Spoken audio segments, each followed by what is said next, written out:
Last season of the Friday GT Sprint Championship came down to the wire. What will it be this season? A new season, a lot of new promise. And it all starts here at Kyalami in South Africa. Hello and welcome back to RCI TV's GT Sprint Challenge here on Friday. It's been several weeks. We're glad to be back.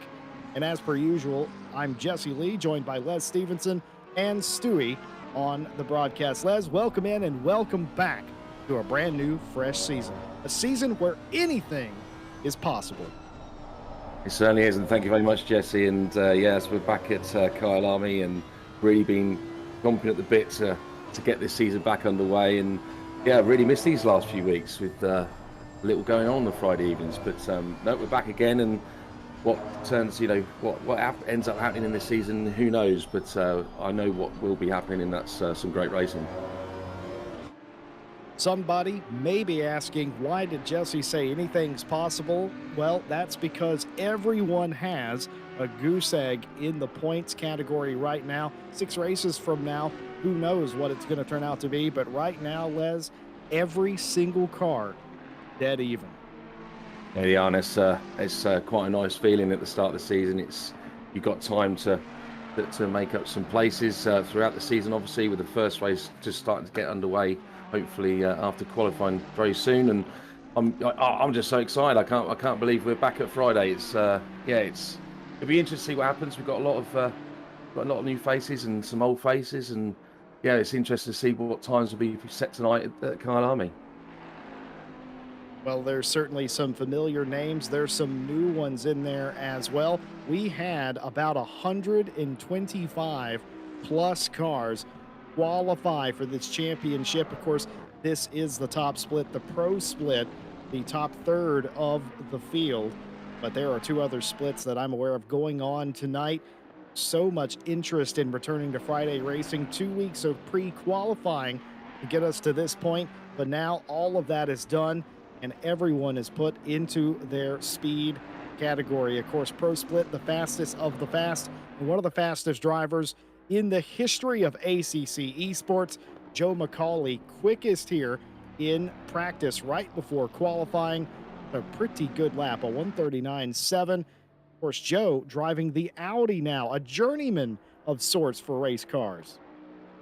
Yes, and I haven't actually checked to make sure, but I'm pretty certain it's the newer of the 2 Audis, and in the old R8. And yeah, so like you said, quite a blistering time there coming towards the end of practice. And but let's see what the others can produce. We know the Porsche is exceptionally good on this track, and I've just noticed Caracas is entered in the Porsche, so it'd be nice to see what happens with Caracas. And we've talked about it before in the previous seasons, and let's see what can happen. But yeah, certainly looking like a good one tonight.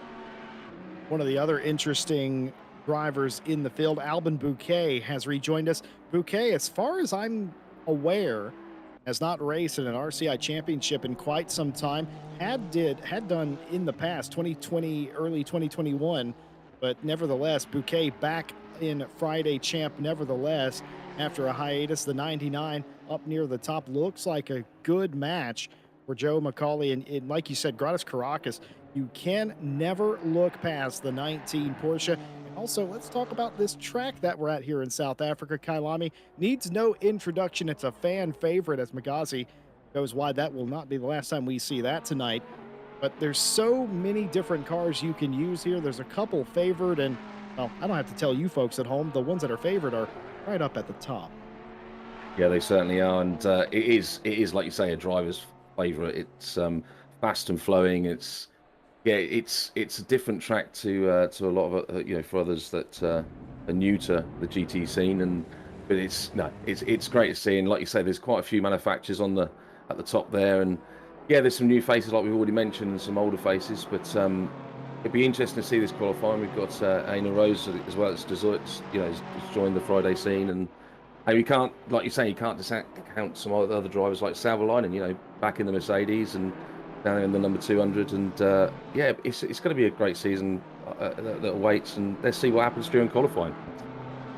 Well, as a broadcaster, I try to be as unbiased as humanly possible, but this is just going to be impossible. The Queen's Design 56, after dipping her toe into the Friday Sprint Championship last season, is back this season. And at the start of it, mind you, fresh off of another impressive Diamond Drive Championship. Folks, if you don't know who Honor Rose is, Honor Rose is a esports driver. She's very, very fast and well, she is RCI's most dominant driver in history. Nobody has ever won more races as consistently and as thoroughly as Honor Rose had done in the Diamond Drive Cup. 2 complete seasons, winning the pole, the fastest lap, and the races. That's 12 races, and you may think, well, that's not much. You have to be perfect for 12 weeks in a row, 2 different seasons. That is almost unheard of for anyone to be perfect for an entire season. Rose had done it. Rose is here to contest the Friday Championship. It's going to be incredible. It certainly is, and like you said, it's such an impressive record there, and it's great to see that she's decided to join the Friday champ, and yeah, it'd be interesting to see where she ends up in this qualifying session, and yeah, such an impressive feat that she's set already. But yeah, it should be good. Going to be very interesting how qualifying shakes out. The track is pretty perfect right about now. The sun might play in a factor just a little bit. Going through barbecue on this first lap. This is the first timed lap of anyone this season. Hopefully Rose can keep it inside the lines. Now, my favorite corner on the entire track, Sunset, and if you wonder why it's called that, well, need I explain any more? Up to Clubhouse, turn number 7. It's deceptive. You think you can carry more speed than you actually can. You get too far out into the dirt, you could either end up in the inside wall or spinning off. Even worse. Down through the S's, turns 8 and 9, and back up the hill to, well, one of the more famous corners on the track. Probably not the famous corner, but Leacop. Technically, 2 corners. Turn 10 is the distinction of Leacop. Turn 11, down the hill and through mine shaft. Turn number 12, flat out. Turn as hard left as you possibly can. You can get side by side and make passes happen as you enter the Crocodiles. Turn 13. This is going to be an excellent hot spot for taking people 2 and 3 wide. You'll definitely see that. And after the Crocodiles here, through Cheetah and only Ingwe, turn 16 remains. You don't want to go too wide here. Run the risk of spinning out or hitting the tire wall. A nice lap. It will be our first benchmark time from Rose, a 40.580. Fairly conservative lap, about a second off of where Rose would likely want to be. But right now, a good time, sitting pretty up at the front of the field. Yes, definitely. And as some of the other cars come across the finishing line as well, you know, setting their banker laps, as we like to call them, and yeah, they're all sort of similar sort of times beneath. So it's, you know, maybe it's just a little bit of track conditions, but you know, these temperatures, we should see some really good times tonight. And always, as Joe's getting the back end very loose there, going around the top of the hill there, and as probably going to have to back out of this one for now, but. Yeah, no, great start. Let's see how we go. We've got another 5.5 minutes to go, and yeah, let's see what happens.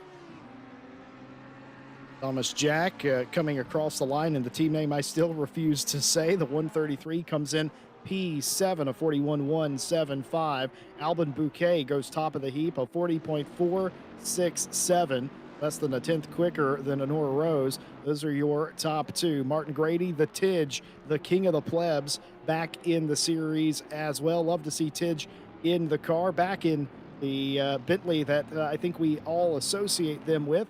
P18 on the opening banker lap. And we'll briefly describe what a banker lap is. You don't go full tilt right out of the gate, especially when you have everything to lose. There's 33 plus cars here today.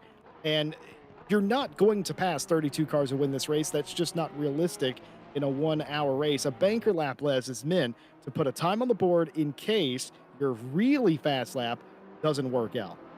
Exactly that. And I mean, there's many different approaches to qualifying sessions. And my own approach is normally, as we can see a lot of people doing right now, where they get that, you know, that conservative lap in, the guaranteed lap time in to begin with. what we call the banker lap or so, and then try and get that fuel level. Now the fuel level's a little bit lower. And the tires are warm and the track conditions are improving. It's go out there and really try and nail it down. And if you do happen to exceed those track limits, it's not so much of an issue. You can then maybe come in and pit for another set of tires and go back out there before the end of the qualifying session. Or if you've fueled up for another lap, then go again. Well, Gratis Caracas went to the top with that lap time, just about 3/4 of a tenth quicker than anyone else. Very tight up at the top. But this is the driver that we're all watching, the FFS Racing 123, Joe McCauley, a man that's very dangerous in these kind of races. We'll see where this puts him, all the way down in 24th place, and almost unexpectedly goes back to the top. Joe McCauley, a 39.992, knocks Albin Bouquet off the pole by just about 0.2 of a second. Ben Keys comes across the line. I've never seen this driver before, I don't think. Ben Keys in the 904, but a nice lap inside the top 15 in 14th place. That's very decent, and also already made a fan of me driving the GTR.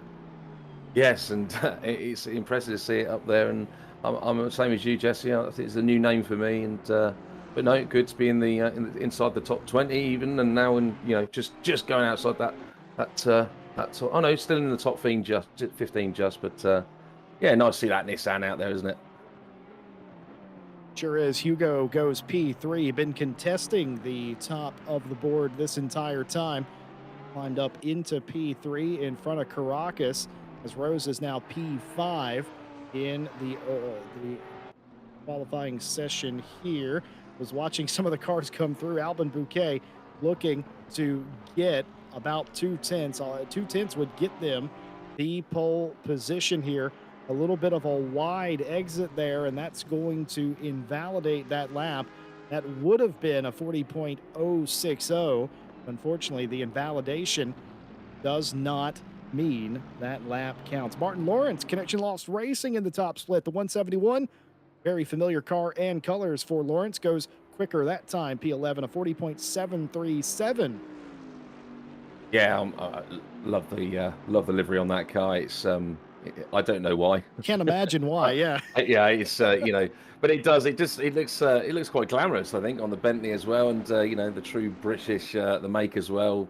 How much of that car is actually British, who knows? But yeah, no, nice to see Martin Lawrence back in the championship as well, and doing a decent qualifying session. But as we go back on board now with Grantis practicing the Porsche, going around that top section there, and I'm not great with the track, the corner names around here, Jesse. So you might have to teach you a bit, unfortunately. But yeah, no, he's going out for what probably could be one of his, well, certainly one of his final laps, if not the last.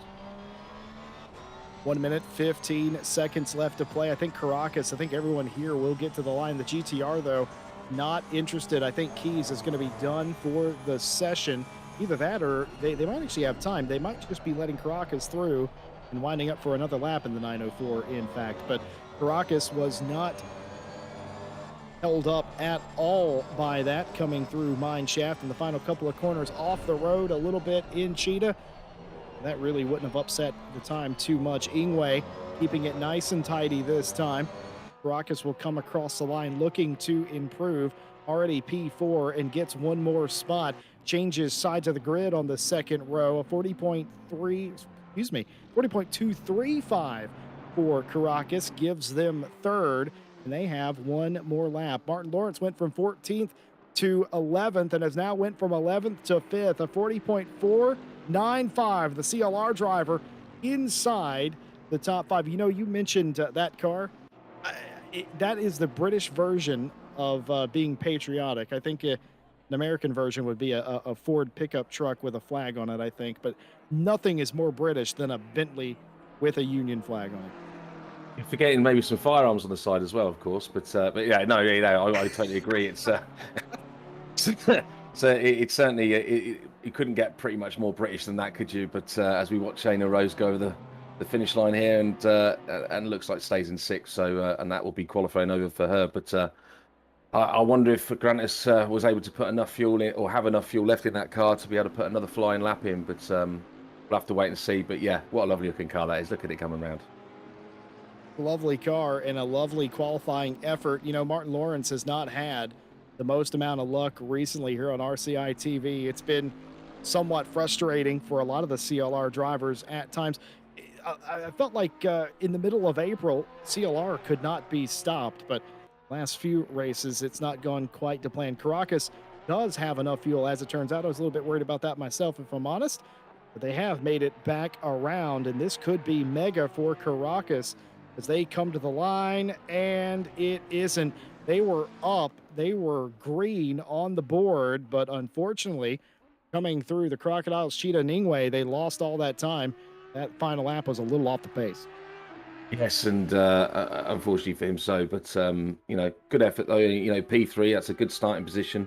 As we're watching Rudy now, Rudy Filmalter going round in the Audi and at his home track by the looks of it. And as he crosses the line and going to get an improvement. No, staying in P33. But yeah, great qualifying session. Usual names at the top as always, but some new ones as well, which is great to see. Well, this is normally the time where we would show you the championship points, but this is the first round. So there aren't any, so we can't, so we won't. So we'll talk about the race ahead. Also, you're talking about Rudy Filmalter there for a moment. Well, I always try to do this whenever we're back home for some of the drivers. I'll do it here. Welcome home, Rudy Filmalter. You'll be very familiar with this racetrack, I would suspect. Let's talk about the race at hand. Kyalami, it is a driver's track, a driver's favorite place to race. We often go to tracks that are very divisive. This place isn't. Why do you think that is? I think a lot of it is to do with the fact it's fast and it's flowing and it's got some of those technical corners and it's got that edge to it where you get it slightly wrong in Cheetah and you're off that track and it's that cutting edge, I suppose, of the part of the track that really makes the difference. But yeah, most of it's going to be you can get get some great speed around this track and yeah, it is a driver favorite.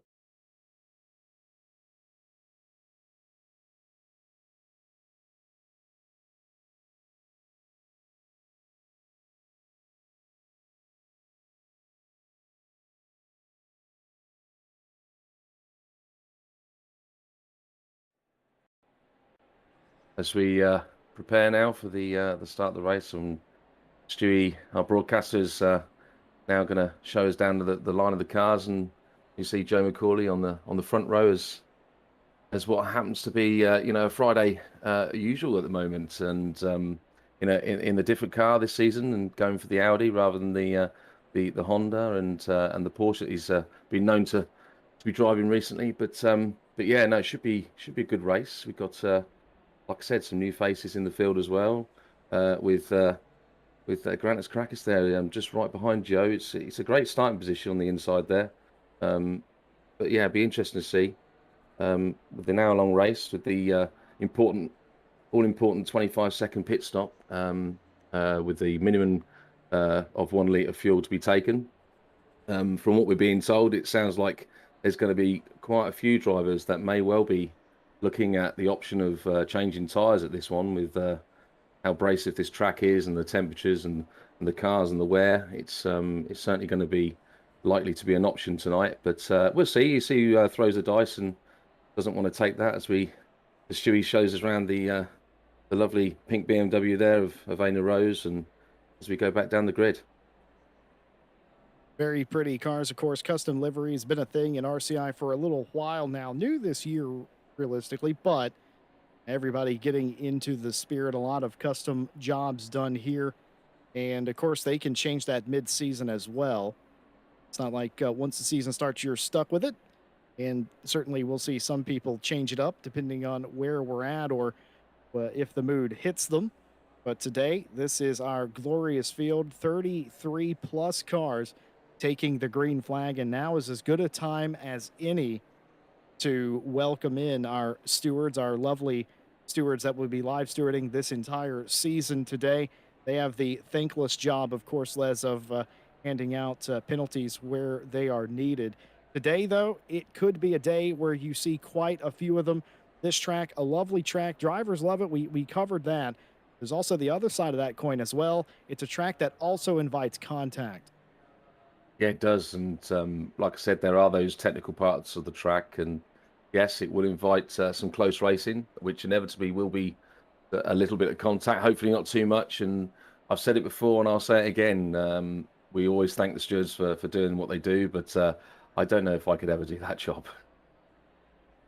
Well, it's thankless indeed, but a necessary part of the process. And it's going to be one of those days where the stewards are going to be, as well as us here in the booth, we're going to be hoping that it stays on the up and up. It could get out of hand very quickly. Of course, with this many cars, this amount of top talent, you'd think they'd know better, but we do know better. Racing drivers being racing drivers, hopefully they mind their P's and Q's getting down into turn two. Of course, turn one is the kink on the front straight. Crowthorne, I think most people would misattribute that as turn one, but realistically, that is turn two on the racing circuit. How many times, how many great passes have we seen going down into Crowthorne and then the Jukeski sweep and up through Barbecue? It's such a lovely passing track, and I think that's a lot of the reason people love this track. A lot of passing opportunities. You can get it done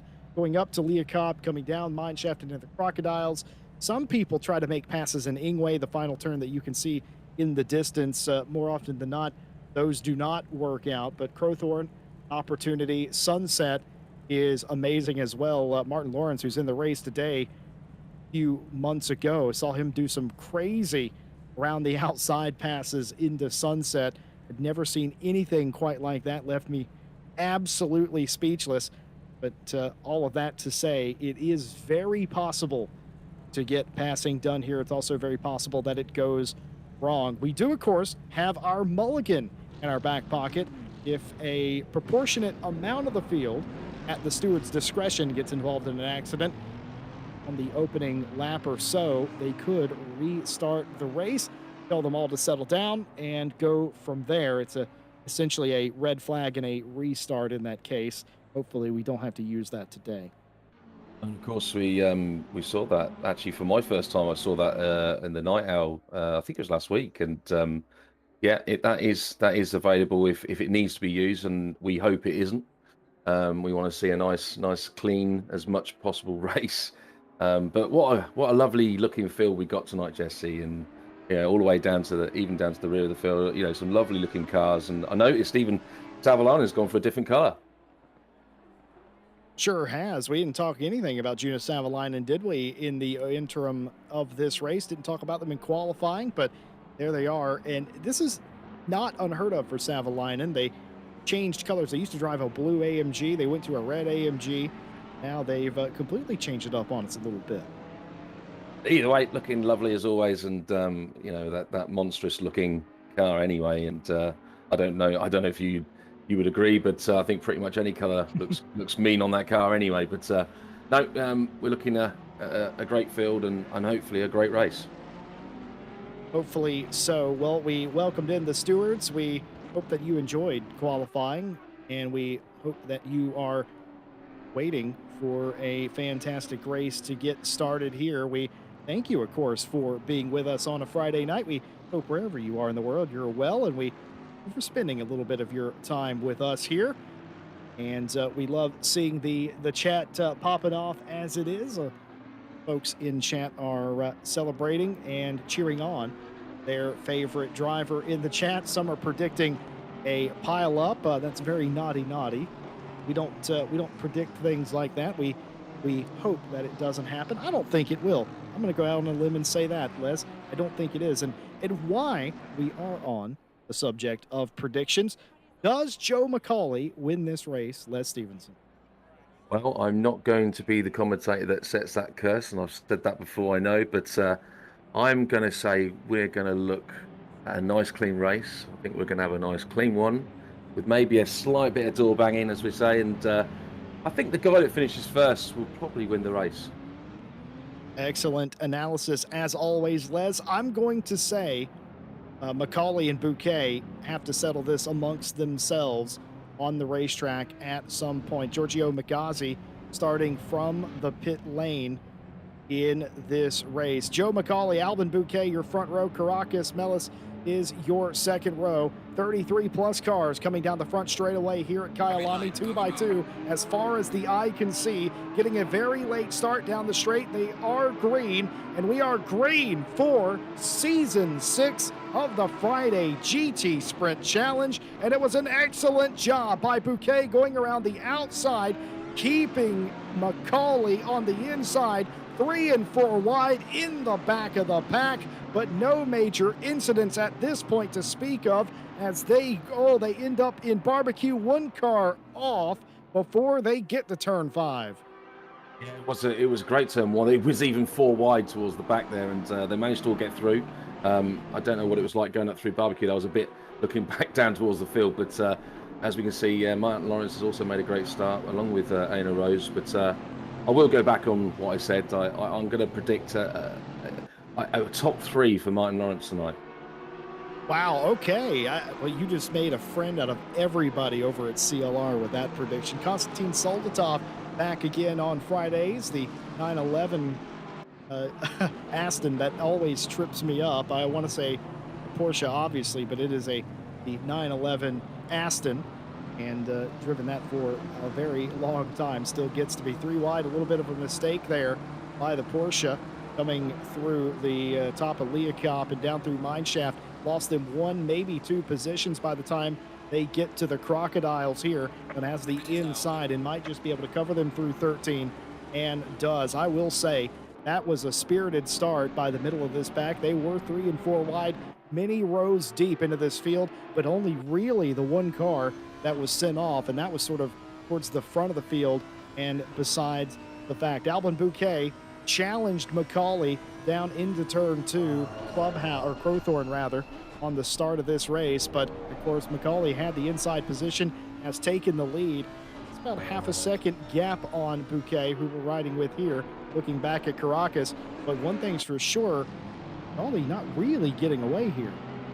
No, it's I'm just looking through the field and just realizing just how strong this field is.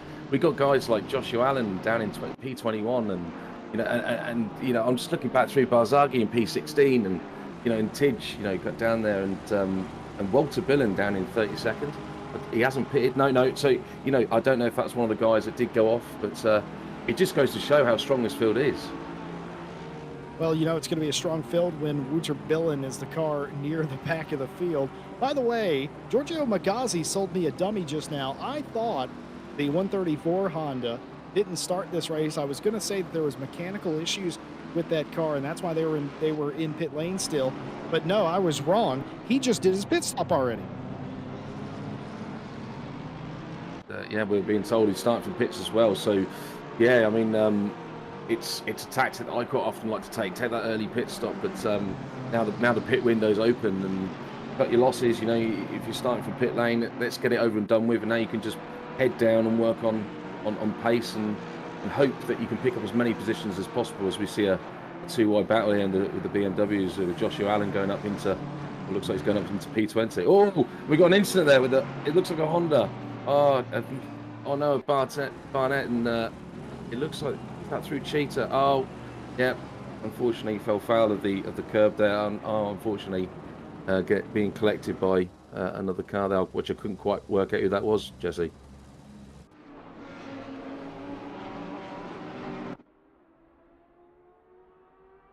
Yeah, we look like looking back now at Joe McCauley at the lead.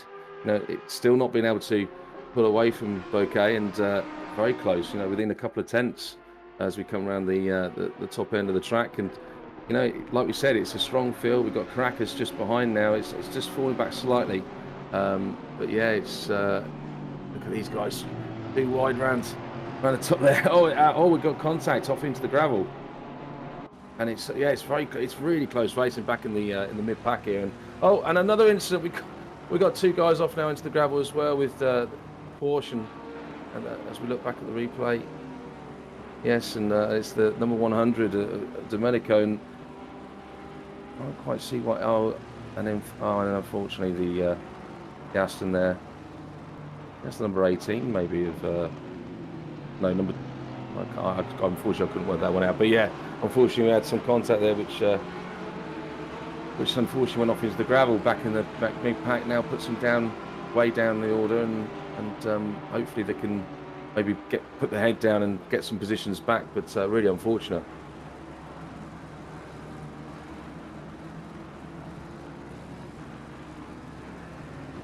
As we're now coming down with the number 20.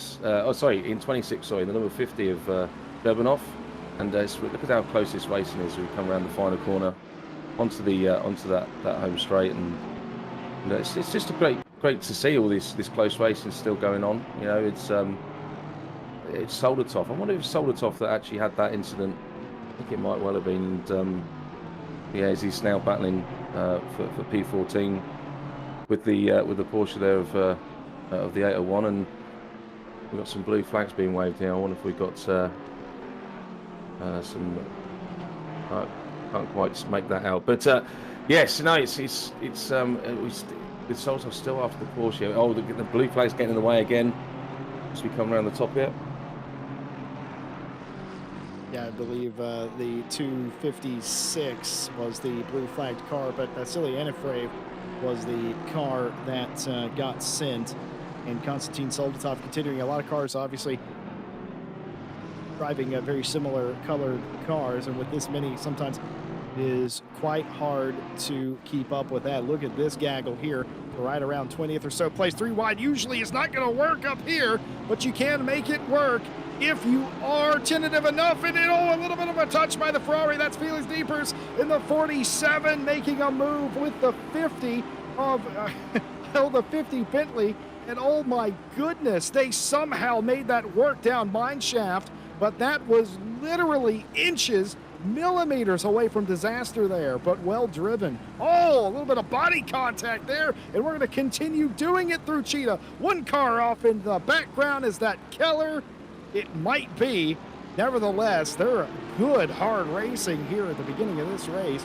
That was the 27 of Keller. We called that. I kind of guessed, to be fair, but a lot of incidents here in the last lap or so. Yeah, it's really getting quite feisty, and I'm just wondering if they're trying to get some early positions before what we're rumoured to told is the tyres starting to maybe go off. But it's quite early on still, as we've said before. But yeah, some great action, and unfortunately a bit of contact, which we did have a few guys going off track. Serious contact here is sort of the name of the game. We called it on the grid that there was likely going to be significant heavy contact, and you've seen it not so much on the initial start. There's a little bit of argy-bargy, but really the heavy contact came about 3 or so laps into this race, and you get these nice gaggle of cars, these wads of cars, and well, everybody sees an opportunity and they're going to take it, aren't they? Ivanov here, Gregory Ivanov, in fact, the 406 up inside the top 10. That's a very nice run for Ivanov. Trying to get by Bellassane. Oh my goodness, Hazamat Bellassane is back in the 888 Ferrari. I didn't even notice Bellassane is back with us, but he is, and there he is. There he is indeed in the 888, and yeah, great to see them back. And I'm just looking down, and you've got Jack that's now gone up to P12 and just in front of Bazagi and Soldatov, and and I'm just looking down and seeing Tidge down there in P22, and it's like I said before, it just goes to prove how close this field is as we go back to a replay. Take a look here. This is Soldatov. This is from earlier. It's got an AMG on the inside. This is not a particular part of the track you want to be side by side. Just a little bit of contact there, a little bit of, hey man, give me a little space. Yeah, just letting the other driver know that you're there, and like you said, give me some space around there. Let's have a good old fight, a good old tussle around this track. And again, I don't want to keep repeating myself, but looking down the order, I noticed that we've got Rudy Filmonter that's starting P33. Has made a lot of positions just by looks of it, just keeping out of trouble, and just goes to prove that sometimes it's not a bad thing starting from the back. With such a long race and with pit stops as well, you can never say never. You really can't. And while we're on the subject of pit stops, I'm not gonna finger out any particular team, but I was talking to several teams prior to today's race, and some of them confirmed to me that they would be taking tires is a mandatory pit stop, of course. You must take 1 liter of fuel as a precursor, but regardless of what you do and how much fuel you take, you're sitting in your pit box for 25 seconds. Even if you're only taking 1 liter of fuel, 5 more seconds or a 30-second stop gets you a fresh set of Pirellis. Some teams have already said that based on prior experience here with tire degradation, that they were going to do that strategy. Now, I can't confirm if they were messing with me or not, because they like to mess with broadcasters, but some teams have told me they will be doing that strategy here today. It's going to be fun if they do, to see how that all shakes out. Ivanov is trying to get by, or was trying to get by Bellassane, but has fallen back to P10. Felix Diepers has had an incident, a very familiar one, coming through Cheetah there. Yeah, it's unfortunately been caught out by Cheetah's corner there on the curb. Most likely, which you didn't quite see enough there to say for definite. But yeah, it's surprised to see them down there now. And yeah, it's nice to see some Ferraris in here tonight as well. And as we're now watching Martin Lawrence still in P5, but still up there battling, you know, in that top 5. And but like you're saying with the teams that were, yeah, they might well be messing with you, Jesse. But I'll be honest, it's some of the cars, you know, at the front now, they are harsher on tyres than others, and you know, it's a possibility. You know, it's only an hour race, so I say only. It's still long enough. It's a, you know, but for tyres, but you know, it's, you know, it depends on how they run it, isn't it? I suppose, and how much battling goes on. Depends on whether tyres will be needed, but it's certainly going to be interesting to see what happens.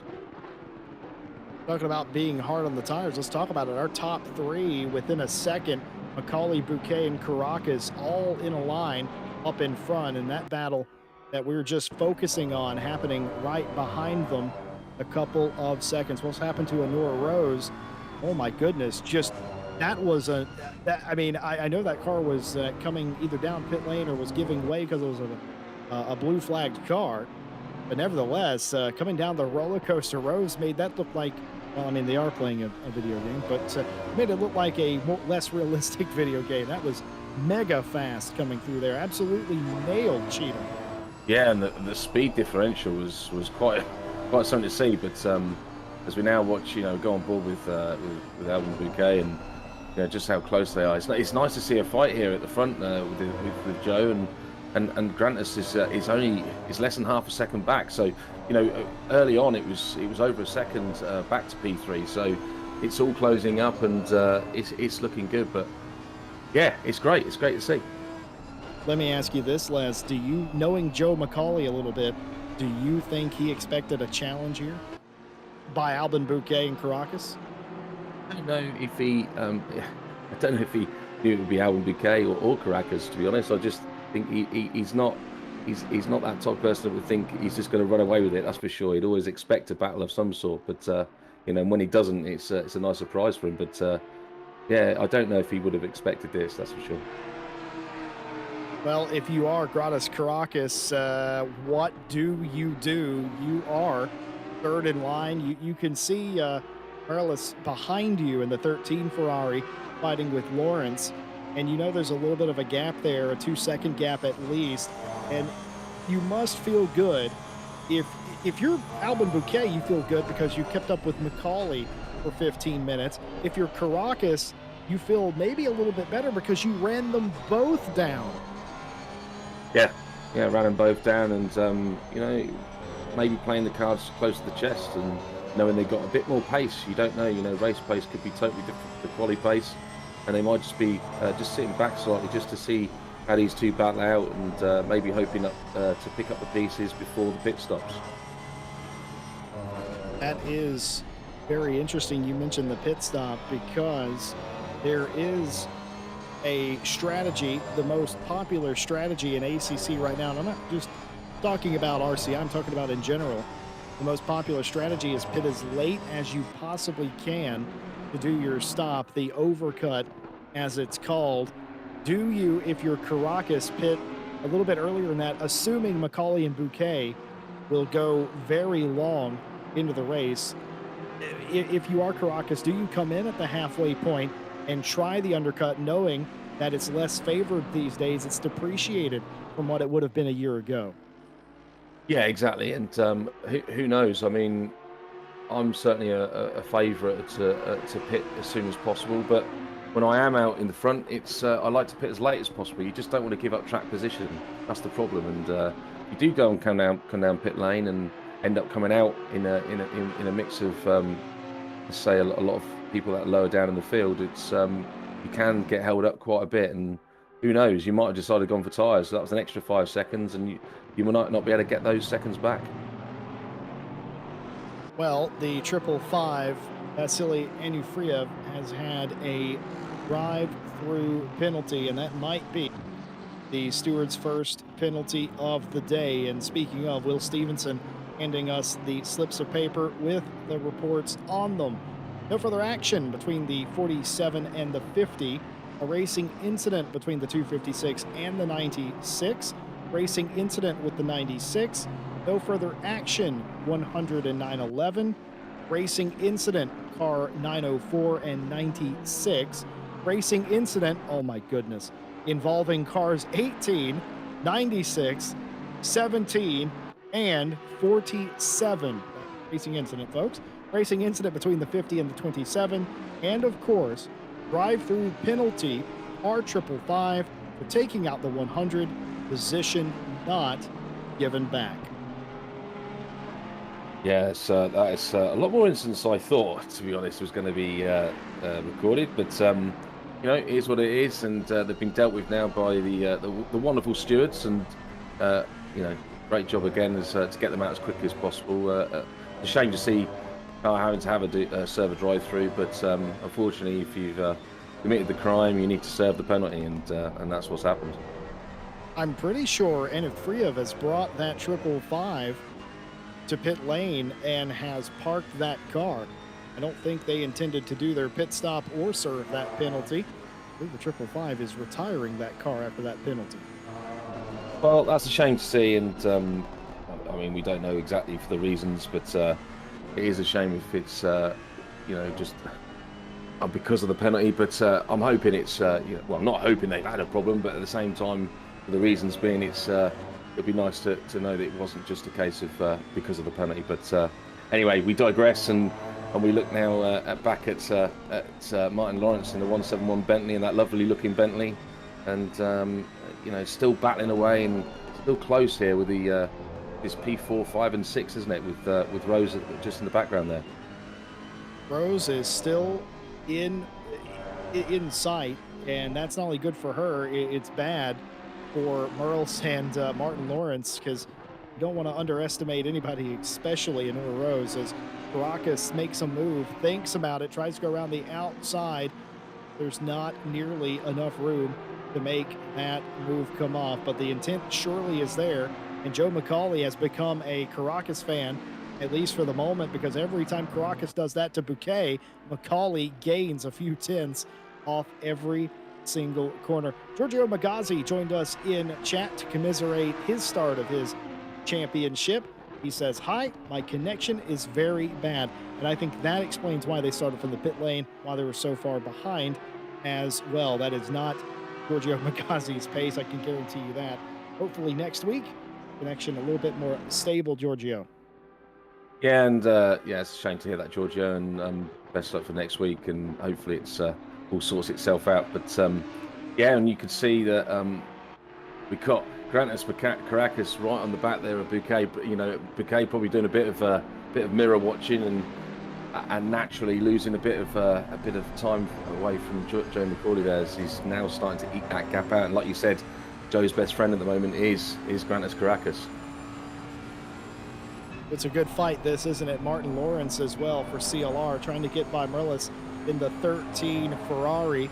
Not too bad. In the top 5, you've got 4 different manufacturers, Audi, Porsche, Ferrari, and Bentley. And out of the top 6, you've got 5 different ones, if you count Rose, who is catching up just a little bit, as Merlis, I think, is holding up Lawrence, and that's allowing Rose to catch as well, which actually, despite the fact that Caracas is trying to pass Bouquet, losing a little bit of time to McCauley. Of course, Bouquet is now catching back up to Joe McCauley. a little bit. This means that this fight here is still continuing to separate, of course, but you're going to have two different battles of three cars here in a minute, I reckon, all for the top five spots.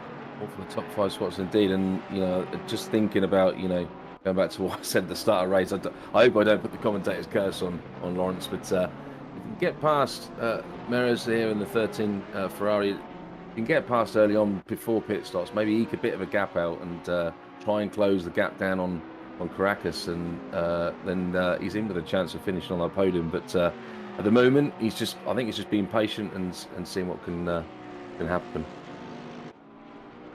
I'm actually really happy to see Belisane back. It's been a little bit. I will say there was a time, for those of you that have been a long-time viewer here at RCI TV, there was a time where Belisane and his teammate at the time, driving two different cars, were a threat every single race to win that race. And if you weren't careful, they'd go 1 and 2 as well. And it's does my heart good to see some of the old timers back. I actually have no idea how old Belisane is, but he might not be old at all. But he's old to me because he's been around for many, many years here, at least 2 of them in my broadcasting career here on ACC. So it's nice to have that car back. And Joshua Allen 2-2-3, trying to get by the 116 for a nice spot in the middle part of the field. Caracas falling back just a little bit on Bouquet, and now Macaulay just a little bit, about a 10th or so at last lap, quicker than Bouquet, as Caracas trying to catch back up. That is so dangerous in any car hopping that curb. Yeah, to see the Porsche, take that curb so well around Cheetah is quite a shock, really. And yeah, I mean, for anyone else taking the curb like that, I don't know how they could survive it. But we carry on, and the gap sort of stabilised a little bit behind, and staying at sort of 3.5 seconds behind Caracas, so they can afford to do a bit of battling and try and get past each other here and maybe go after for Joe. But as we look back now at P14 and Riccitelli, is it Jesse? You're gonna have to teach me on that one, but not great with the Italian names. Yeah, Daniele Riccitelli trying to make a move here for P13. Dario Barzaghi in front of them. Fair fight, 2 Porsches here. Yeah, fair fight indeed. And we go up to the top end of the circuit here, and great part of the circuit this, isn't it? It's as you're coming out long right sweeping bend there, right-hander, and down into a bit more of a technical part of the track, a bit of an up and down, and a bit of a few slower corners, and then as you start to wind back up to get up to the top of the hill, where you got that very odd, sort of almost blind braking spot to finish off the hill section. But yeah, great track. I do love this track, Jesse.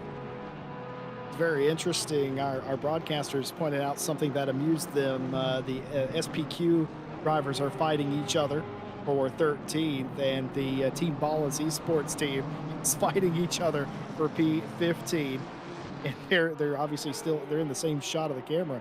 Very close stuff. Teammates, no team orders almost all of the time for those two teams. I've never seen team orders. I think maybe for Team Ballas once I saw team orders, and that was only because one was I think off the lead lap at the time. I'm pretty sure either that or it was just a very tight racetrack, one car on a different tire strategy. But they're definitely going to fight it out here for every last point.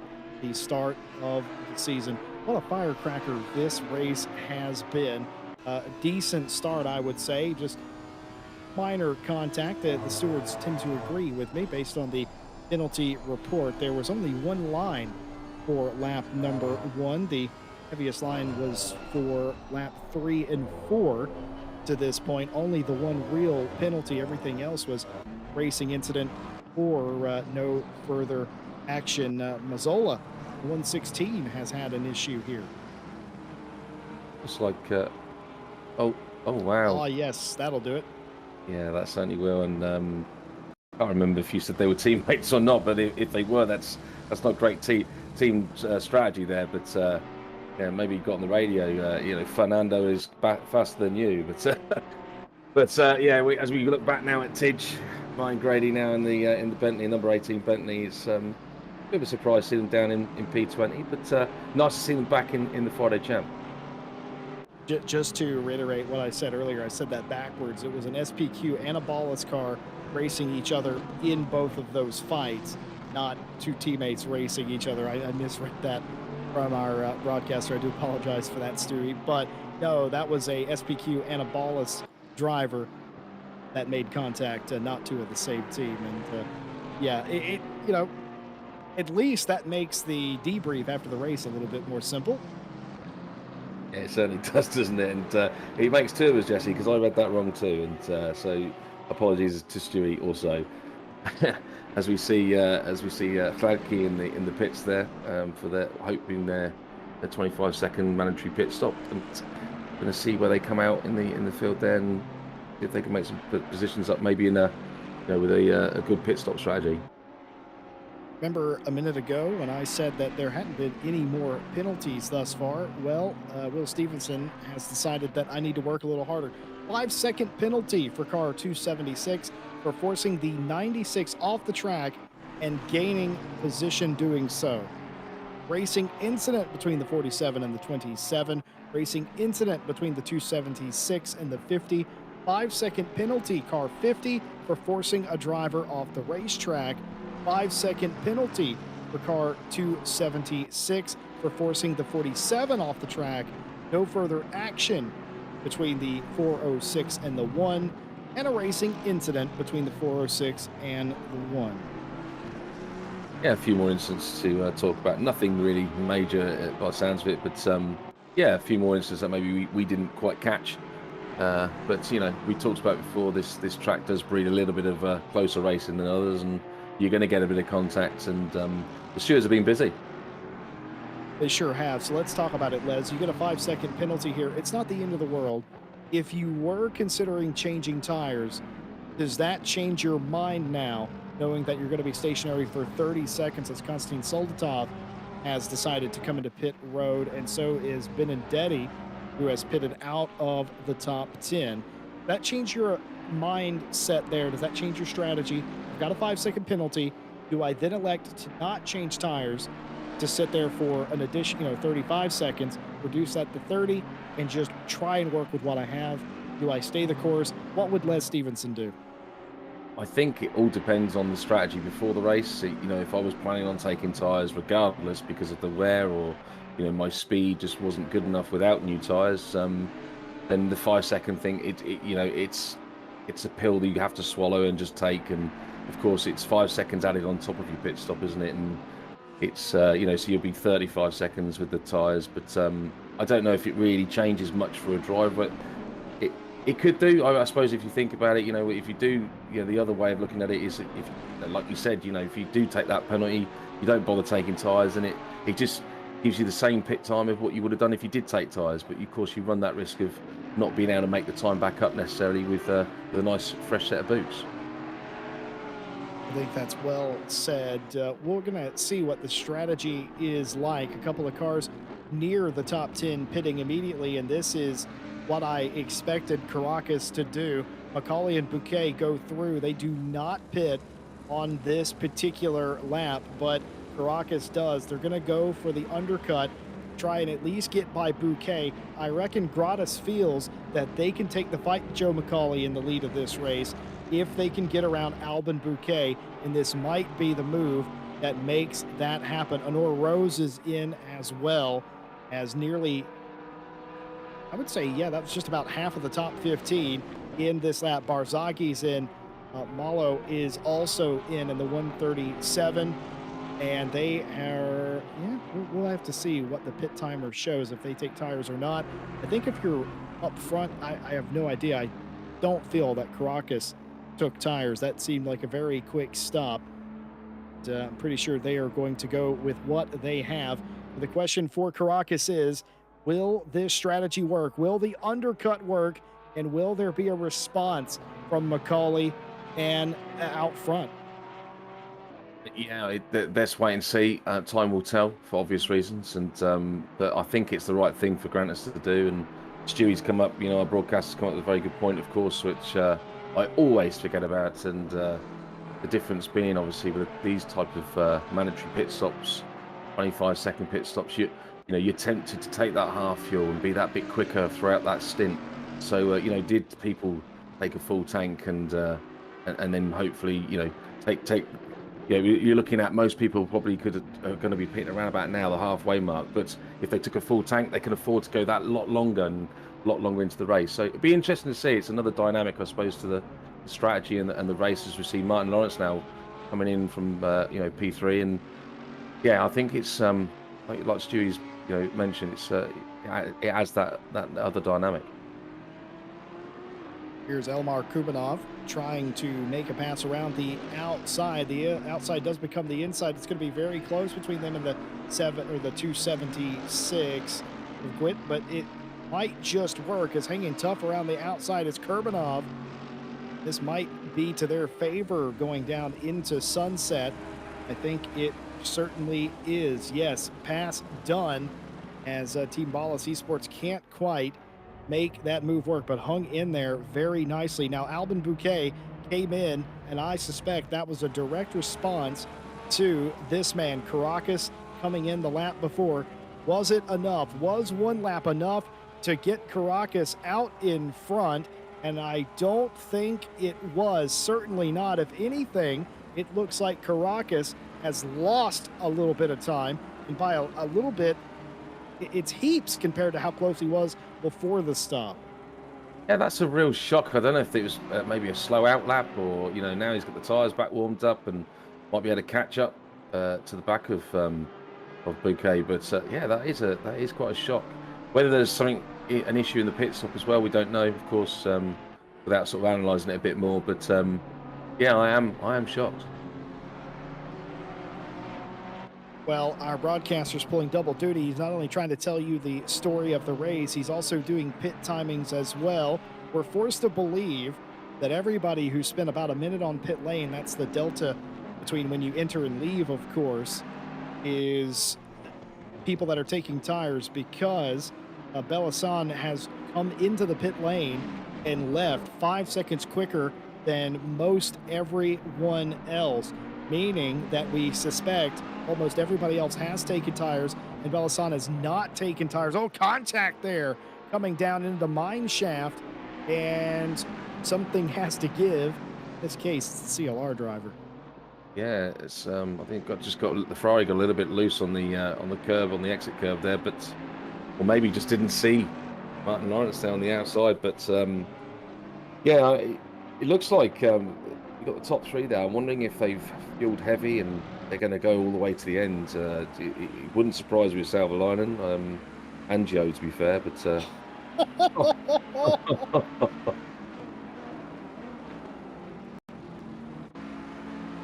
Oh my goodness, Merlis with a excellent pass, a 2-for-1 special, and I'm surprised that Merlis was behind them in the first place, but it doesn't matter anymore. Bellasan holds up Lawrence, and that allows Merlis to come all the way back through. A little bit of don't mind if I do. Don't mind if I do, indeed. Yeah, it's got some flash of the lights now from Martin Lawrence Lawrence. He's hot. He's mad right now. He's mad. Is it a bit of Ferrari gamesmanship here, and maybe that's what's going through the head at the moment of Martin Lawrence, but in the connection lost race in Bentley. But keep calm, keep flashing those lights. It's always sometimes can put people off, like we've discussed before. Jesse, I know you're a fan of the flashing lights, but you bet. Yeah, but the Ferrari's holding its own. It's saying is really been able to keep that gap. It's better in other places by the looks of it. I love gamesmanship, is what Les is saying. I love strategy. I love tactics. I love the lens as a racing driver, stuff that we will do to show others our frustration, to also try to one-up everybody else. I love stuff like that, and you wouldn't need to be a psychologist to know what Martin Lawrence is thinking, sitting behind Bellasan, flashing those lights. Joe McCauley came down the pit lane, and we'll have to see where he comes out. I can tell you that Albin Bouquet is through into the lead of the race. The 99 Audi now in front of the 123. Caracas is 1 second, actually a little bit less than that, behind Joe McCauley, the Speed Juice fastest lap of the race. Still to Joe McCauley at this point, but I can assure you, Albin Bouquet, new leader of the race. Yeah, that is a surprise. I was not expecting that at all. I was fully expecting Joe to come out in the lead still, and I'm wondering maybe something maybe gone a little bit different in the pit stop, or whether one took tyres and the other didn't. But maybe I think we're being told now that Joe was a little bit slow on his stop, but maybe a bit of human error involved there. But yeah, it was a shock, and eat my words, as I always have to in these races. I thought we'd look at Salvoline going extra long, but no, they've made me look like an idiot, and they've all pitted now. I've just noticed Bellasan has fallen off of my scoring board. Unless I'm blind, I have no idea what would have happened to that particular car. Martin Lawrence is 3 and behind Merles. So what on earth happened here? A little bit of contact there. Nothing too crazy.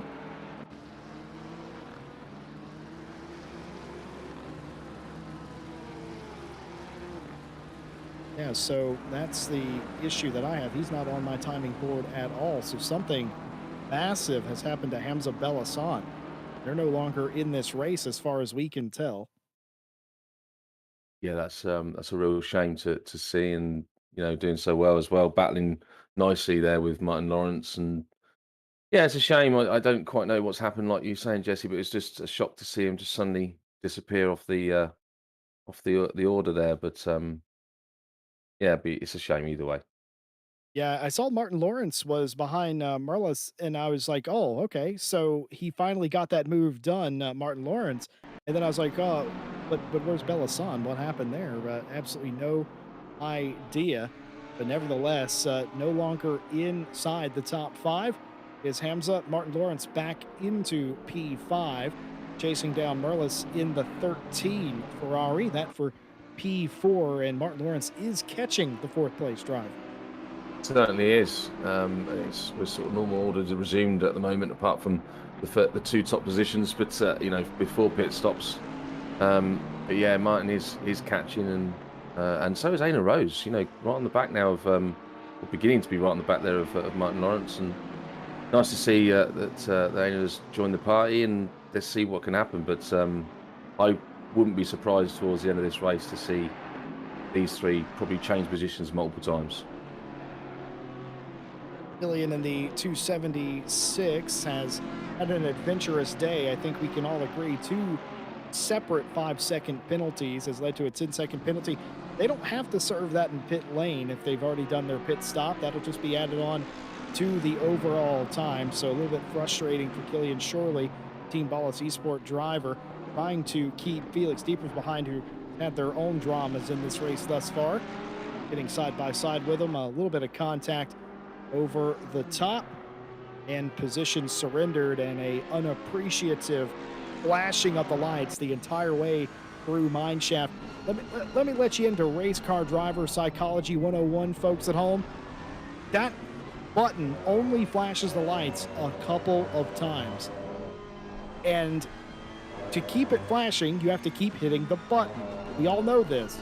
You can tell how mad a driver is by how many times he flashes that button. Yeah, getting so angry now that it's now starting to miss braking points as well. And yeah, those lights definitely weren't flashing for anything other than frustration. Certainly so. And now, as like you said, lost a couple of spots. By the way, I saw the 100 earlier involved in an incident, and I thought, oh my goodness, Savalainen must be frustrated with that, only to realize Savalainen's not driving the 100. D-Low is the 100, and it's a Porsche. Savalainen in the 200. I didn't realize, Les, that's what you meant earlier. We talked about Salvo at the beginning of the show. Had no idea that's exactly what you meant. The 200, I think Juna's doing it just to mess with us. Possibly.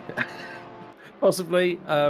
I wouldn't be surprised if, unfortunately, maybe just joined the series a little bit too late and lost that number. But That's yeah, probably yeah, what yeah. happened, but I like to believe he's doing it despite me. Yeah, of course he is, Jesse. You know, who doesn't want to do that to you?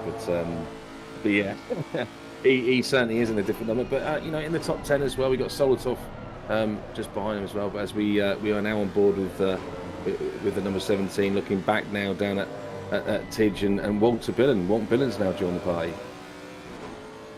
Sure is. Everything that spreads out comes back together. It's the way of this racetrack, and it's the way of RCI, if I'm completely honest with you. It always seems to come down to this. Keep in mind, at last checked, Joe McCauley was catching the leader Bouquet a little bit every lap. It could be very close to the end. Stick around, wake up grandma, and take the phone off the hook. You're not going to want to miss this. Martin Grady has not had what you'd call a spectacular race, but racing up inside the top 20, fighting off Wouter Billen for that spot and trying to get by Tarsov for 18th.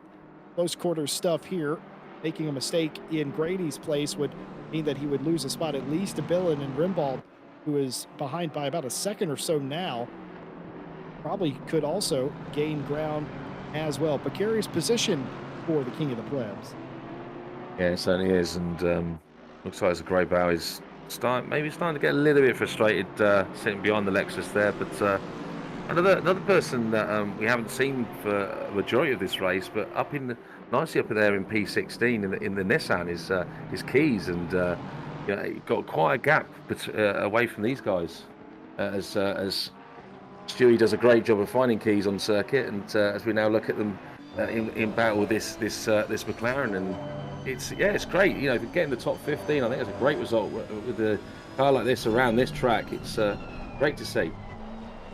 Yeah, it's a fan favorite car. Ben Keys doing the Lord's work, and there always seems to be one GTR, and in recent memory, it's never been the same team. A month ago for the World Tour, we had a GTR on pole at Laguna Seca, the Orion Racing team. Luna Azul, the team for Ben Keys, and just having this car in the race, I think it does all of us good. And I think it should be a lesson to a lot of drivers as well. You think, oh, well, I can't be good in a GTR because it's it's outdated. Look at what Ben Keys is doing, fighting for a top 15 position with Malo now. All right, going around the outside of Sunset. Don't tell me, and I will not accept, you can't be quick in Intercar here, because you can. When it's awfully close there on the back of the McLaren as the McLaren shuts the door firmly to say that I'm not having a Nissan overtake me tonight. Oh, look at this. It's all going wrong. Billen has gotten around Tidge, and that 183, the XRS racing car, looking very racy here. And now Billen will be trying to get around the Tarsov car.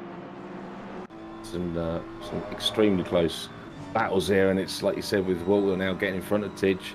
Yeah, I think Tidge has had the best of evenings, but again, you know, it is a tough field. This is a really tough field tonight, and I think I know Keys is now back behind the McLaren, but yeah, so I thought he got past, but yeah, as we look back now at Walter Billen on board with the Lexus, he's going around the outside, and does he get the move done? Not quite. I'll move this. That's close. Oh, Tarsov really wanted to get in there, and it might have upset him, and he hits the curb in Cheetah, and that's going to allow one car through, Billen, of course, but might it let also Tidge through? It hasn't done, and an excellent recovery by Anton, the ACO Racing Team number 17 Lexus, because that could have been mega in a big way, and instead only loses the one position. I knew what the 17 was trying to do, trying to get back in line, knowing that if they were offline, they could potentially take Cheetah a little bit too sharply and create a bigger problem. That did come to pass, but knowing that you're going to hit it probably saved the 17. And excellent driving all the way around. And look at this. This is what I was talking about earlier. I said that if Billen got around Martin Grady, it could be a problem because Rimbaud was right behind, and indeed that is the case. The 54 Porsche has caught the 18. Yeah, and you know, it's just it's a little bit of a surprise. I know I keep repeating myself, but yeah, the Porsche Rimboard there is chomping at the bit now to get past. He's seen another one, you know, Walter Billing get past. Why can't he? And but yeah, like you said, you know, with that narrow entry into Cheetah was always going to be risky. Caught that curb and just got wide on the gravel. I was surprised to not see Mr. Grady able to get past. Martin still trying to get by Tarasov. Tarasov is maintaining that position now.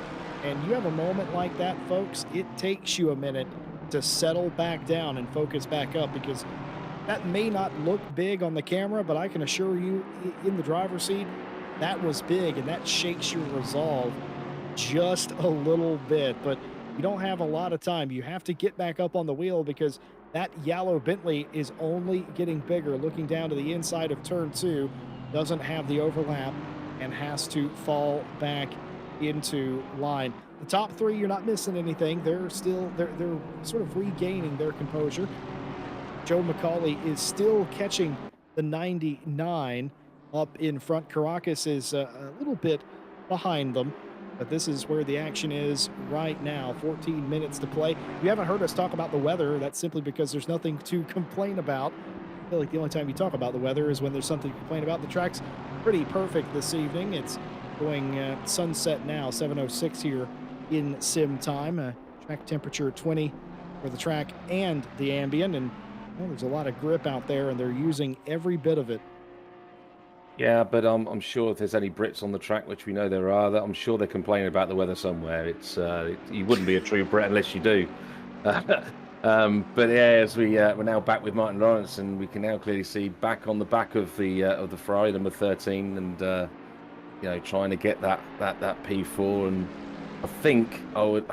I don't want to say he's out of reach, but it's looking more and more likely that Gratis is probably going to be out of reach, even if he does manage to get past number 13 Ferrari. But with 30 minutes to go, it's going to be cutting it close if he has got a surge.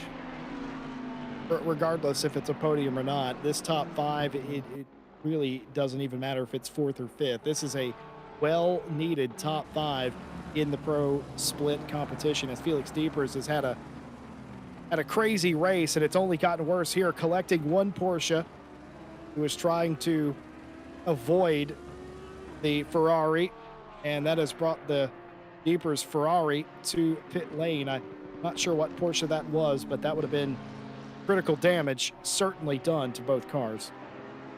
100%. That is going to be a trip to the garage, that's for sure. And as we see now, another close battle on the track with this lovely GTR trying to get past this McLaren. And as we can see, the McLaren's just a little bit better around this part of the track, and the Nissan is obviously just a little bit better in other places and able to close the gap. But it's just great to see in it. You see a GTR on track, and you instantly your respect level for that driver instantly goes up. But even if you don't know them, you instantly have respect for them. And it's great to see you know, all these close battles around this what is a great track for the drivers, like we said. We continue to watch Ben Keys here. There's a question in chat. How come Tidge is in pro? Wasn't he in silver? Well, it's quite simple. They control their own destiny. There's pre-qualifying. And as we explained during qualifying, the grid is split into thirds. The top third is pro. The middle third is silver. The bottom third is the AM split. And quite simply, he outrun all the other silvers. That's the best way I can put it. And qualified inside the top third. And in fact, being inside the top 20 like he is now, he's in the top 2/3 of the top third. Yeah, and the only other thing I could think of is, I mean, it's unlikely knowing what Tidge is like, but you know, did he set a time in a different car, and maybe that makes him look like he's down in silver? I don't know, but we all know what Tidge is capable of, and as we go back to them now and having a great tussle here in this. Oh no, it's not Tidge, is it? It's oh no, it is. Well, oh god, make a right mess of this tonight, Jesse. But yeah, no, great tussle again, and looks like they finally been able to get past the 116 there of is it Maeda,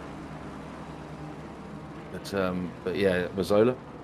But yeah, so it's nice seeing them get past now, and they can see move on now and try and catch back up with the Lexus as he was previously battling with. Oh, as we've got a spin now, Jesse.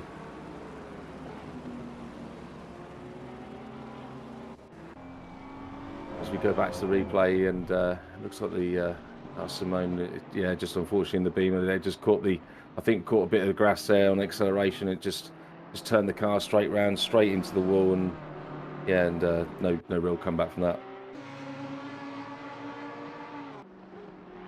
So now we go back to the leaders, and we've got Joe still in P2, trying to close that gap down on Bouquet, and it's still close. It seems to looks like they've managed to drop Gratis a little bit now, and the battle for the lead is on. I mean, we've got just over 9 minutes now remaining, and only half a second gap between the top two. Isn't it great to see, even coming up for an hour's race, still to be this close in the top two. It's great to see. They're in the same car, I know, but yeah, no, it's great to see, and let's see what Joe can do to see if he can get past. But yeah, it's just great to see, isn't it, Jesse? Yeah, it sure is, and this is going to come to a crazy conclusion. I feel like we're coming to that, and the question becomes, what is FFS Racing's Joe McCauley willing to do to make this happen? Is he willing to get in there, maybe move Albin Bouquet out of the way? Is he going to hip check him, a fender, or will he try to do it completely cleanly? Certainly he's going to try and do it cleanly, and here we go, boys. 8.5 minutes left to play, and the gamesmanship already coming into view. Albin Bouquet doesn't even want Joe McCauley in his slipstream down the front straight. I love seeing this, and don't count out Gratis Caracas. If these two get racing, if they get side by side, Caracas is going to catch up almost instantly. And also, what will Martin Lawrence do? Has been behind Merlis for a very long time and would like desperately to get P4. But the question the CLR driver has to ask themselves, is it worth making contact to get a few more points? Only Martin Lawrence can answer that question for. Yeah, it certainly can, and it's the time's just dwindling away. Getting stuck behind this Ferrari is not ideal, but at the same time, probably thinking top five. Would they have taken a top five at the start of the race? Yes, they probably would have done. But when you got that P4 right in front of you, you're just going to be chomping at the bit to try and get past. But as we now look back at Ben Keys battling again with the McLaren, and battles all over the track, but unfortunately not a great deal being able to get past people. But that's with this tight field, it's this was going to happen. But I think with 7 minutes, I think guys are looking at the stopwatch and thinking, you've still got 7 minutes to go. Let's just keep it calm. Still got a bit of time yet, and see if we can get a clean move done before the end of the race. As we now see Joe right on the back now, right on the back of Bouquet.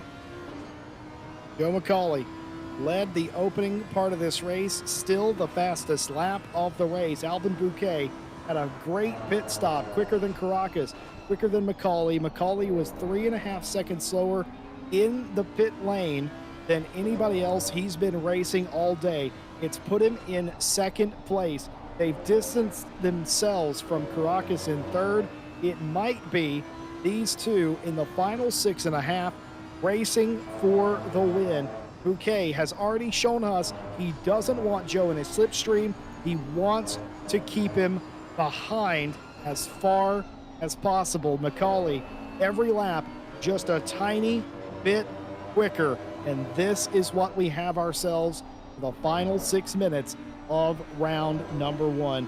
Looking through the rear wing of Bouquet, back at McCauley, very calm, very collected, both of these drivers, not overdriving the car, no lights flashing, no gamesmanship, just two drivers that are going to try and win this race outright. The question I have, when and where do you make the move if you're Joe McCauley? I think it's going to be anywhere they can. I mean, it's just being on board with them, with both of them there was great to hear. The different styles slightly different styles of driving, or maybe even the slightly different setups of the car, where Joe was definitely able to get on the gas pedal that little bit earlier in the corners, whereas You know, you had Bouquet that wasn't able to do that quite as well, but you know, again, still equally just as fast, able to keep it out in front and doing a great job. Martin Grady, P19, has got a spot back. He was P20, now continues to try and chase down Tarasov in the 17. It's not been a perfect round one for Grady. They kept their nose clean, you'd have to say, but maybe a track that doesn't favor his car specifically as we come through Sunset here. Caught the end of that. Take a look at this. Very close stuff. Oh, my goodness. It's been like that all day. Bumper to bumper traffic here in South Africa. Yes, it really has. And, you know, Joshua was being so high up. I think he got as far as maybe in the top 20, but, you know, just going back there with, you know, with, like you said, it was such close racing and quite a bit of contact. We knew, like we said at the start of the race, that was going to happen. It was inevitable, but no. But anyway, we're looking back now at Savalainen in that top 10, and, you know, a great job today as always. You know, being solid in the top 10. You know, I think he's the highest placed Merc. Yeah, he is the highest placed Merc in the field tonight. And again, though, you know, to see Savalainen down in P10, it's not that it's way down the order, but equally it's you know, you're used to seeing him quite near that top 5 sort of position normally, and just goes to show again, like we've already said, such a close field. Martin Grady going up the inside, trying to make a move happen in barbecue. They're still going to be side by side, Tarasov and Grady, and Karbanov behind them as well. All of this for position inside the top 20. For Kurbanov, this would be excellent. He could potentially get P18, but via P20, as it were. He might get 19, as a little bit of a hip check between Grady and Tarasov has led Kurbanov through, and very close driving and very well done, albeit a little elbows out. But what would you expect coming to get the checkered flag here right at the end of the race? Just about to say, Jesse, it's elbows out time now, isn't it? You see Grady there really pushing the envelope, and, you know, with 3 minutes to go, it's hardly surprising, and it looks like they're going to have a battle on their hands now anyway, with Kurbanov now right behind Grady now, going up towards the end of this lap. We're still having ding dongs and door bang sessions as we're between Keller and Zermanov, and, you know, let's see how this ends with, you know, just under 3 minutes now to go, and, you know, it's some great battling all around the track. Final few minutes, just about, where is the leader? Yes, just about 1.5 laps to go in this race. Macaulay has to be plotting a move for the lead of the race. No threat behind. Caracas has lost an additional second to the front two. Lawrence not close enough to Marilis to make a pass for P4. Everyone else inside the top 5 seems pretty safe. Just outside it, though, Hladky and Benedetti racing each other. Excuse me, yes, indeed, racing each other. 2 Porsches for P7. Can Matteo Benedetti get close enough to Hladky to make a move in the final lap or so? It's going to be close. They might get one more lap out of this race, depending on how fast they go. Yeah, close on the line there, wasn't it? I was just looking at that myself, but I've got a funny feeling this will be the last lap, and let's see what Joe can do. He's really close now on the back of Bouquet, and they go down into this left-hander, and, you know, let's see what Joe can do. But I bet he really is itching to just make that dive down on the inside, and, you know, great respect by the 2 drivers so far. You know, not even any flashing of the lights from Joe yet. You know, if that was you or me, Jesse, I'm sure we would have been flashing like crazy. I'd be giving you hand signals right now, buddy. And as we see, they've still got this Ben Keys and the McLaren there. You know, it's still managing to not being able to get past, and you know, this is got to be the final lap for them also. And yeah, it's such close racing still. Just to finish up, there was a drive-through for car 223 for taking out the 116. Racing incidents for the 50, the 276, racing incident between the 888 and the 13, racing incident between the 888 and the 177. It's all hopeless. There's racing incidents all over the place. There was a drive-through for car 47 for spinning, not holding brakes, taking out the 100, and a drive-through for car 53, or 54 rather, for taking out the 116, position not returned. Everything else has been a racing incident. You're reading it out. We get proven wrong to now say they're now got this is the last lap, and they I went thought around it that might be close. lightning quick. It seemed to me, Jesse, but no, clearly got that one wrong. And as we now do start the final lap, and we got Bouquet here desperately trying to break the toe as they come down into this fast, it's really fast right-hander. Oh, look at that. Joe McCauley eats them up into sunset. They're going to be nose to tail. Does Joe make a move? If Joe doesn't make a move, it'll be the only time in his entire career he hasn't done so. He fakes, looks down to the inside of the S's, doesn't make a move. No flinch from Bouquet out front. They head up the hill to Leacock, turn number 10. This is the last lap. The white flag is out. Whoever comes to the post first is going to win it. No move in Leacock, too far behind, as they'll be nose to tail. Will Bouquet move out of line through mineshaft? No, he does not. He stays steadfast and yards McCauley just a little bit. One more opportunity to make this pass, closing up into the crocodiles. He's going to have to do this in Cheetah or Ingwe. He might wait for Ingwe. He's going to send it. Here we come. Final turn 16. Ingwe trying to go around the outside, covering the inside is Bouquet. Outside to inside move. I don't think he's going to get there. And Albin Bouquet has done it perfectly and has won round number 1 of season 6 of the GT Challenge. Joe McCauley second, Gratis Caracas third. What an incredible race and finish. What an incredible finish indeed, and I was even clapping as they went over the lane. What a great race that was, and as we see there, Martin Lawrence coming over in 5th as well, and Anal Rose in 6th. But yeah, what a great race, and I hate to say it, Jesse, but I was right with the prediction that the place that came in first was the person that crossed that line first. So yeah, I'm glad about that one. What a smart fella you are, and I know that because you're my broadcast partner. I only work with the best. So what an incredible race that was. It's everybody coming to the line. Like you said, Lawrence does get P5. Well done for everybody. Benedetti, by the way, in the number 1 Porsche, P7 today. Ivanov 8.